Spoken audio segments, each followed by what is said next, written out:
If you missed it before, we're Chase and Jacqueline, two RV newbies who decided to take the leap of faith and plunge headfirst into boondocking for 30 whole days with zero experience. We just arrived in Santa Fe, and I can confidently say this is not my favorite place. The first 2 days we spent the time dealing with cows, random bones, couches, other trash, and absurd amounts of dust. Oh my god, Chase left all the windows open and look at the dust on my desk. What do you have to say for yourself? It's a little windy out. Chase, look at my chair.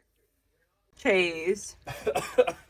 Get out. And honestly, this place is not for me. But after we settled in and made do with our life choices, we decided to spend the next few days hiking, dining, tackling boondocking challenges, and so much more. So let's skip ahead to the fun parts. They're literally surrounding us. Duke and I are out for a walk. Duke is trying to eat absolutely everything in sight. Isn't that right, Duke?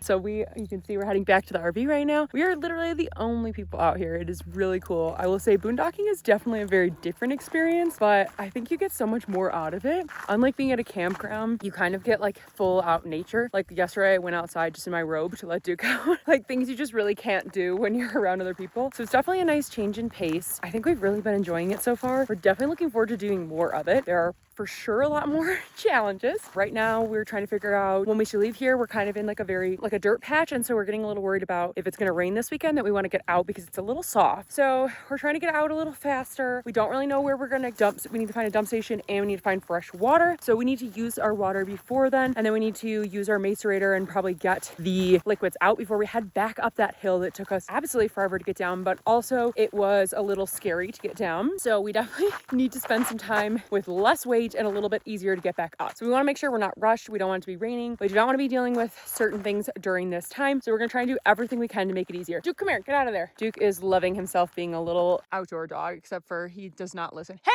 no, that's cow poo. Gross. So gross. And that's really it. Just wanted to catch you guys back up. We will see y'all later. When we headed back to the RV, Duke wanted to lay out and catch some sun on the patio, but when the cows got a look at him, they acted like he was one of their lost baby cows that needed rescuing. They were surrounding us, mooing, and trying to reach him. Poor Duke was not having it. You literally look like the baby. You're about the same size. Jeez, they're literally coming for surrounding us. Just before we called it a day, I realized that a package for me had actually arrived. But since we're not at a campground, let me show you how we got it. We need to pick up a couple of packages, and usually it's not really a problem. But since our macerator doesn't work, as you guys have already known,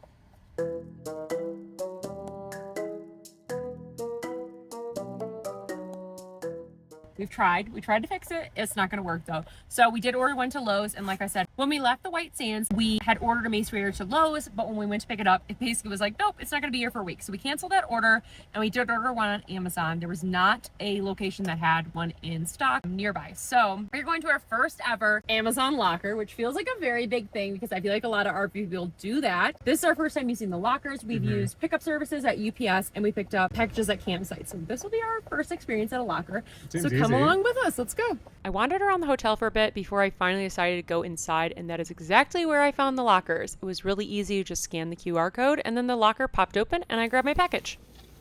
After the package was secured, we headed back to the RV to call it a day.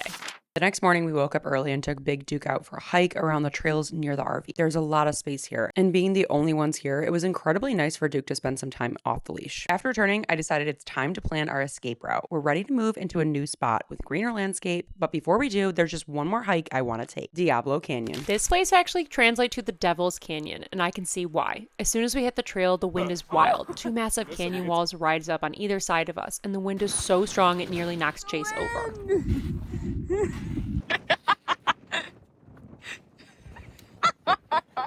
Oh my god, Chase, there are people rock climbing. Midway through the hike, we spot rock climbers literally dangling from cliffs above us, just hanging out hundreds of feet in the air. That's like it's no impressive. big deal.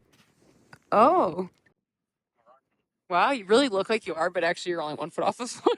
The trail itself is fairly level, making it easy to actually walk, but I will say it is extremely hot with very little shade. So you want to bring plenty of water, sun protection, and heat awareness. We didn't make it very far only because we were way too overheated. But if you do want to walk the entire trail, it is about 7.5 miles round trip out and back and ends at the Rio Grande. We just finished hiking Canyon Diablo? Canyon. Diablo Canyon? We're not sure. It means the devil is all we just learned. But it's beautiful, as you can see behind us. It was really nice and a beautiful day. It's a little windy when you kind of get under, and you could go way farther than we could. We actually went. We just went a little bit in just to check it out.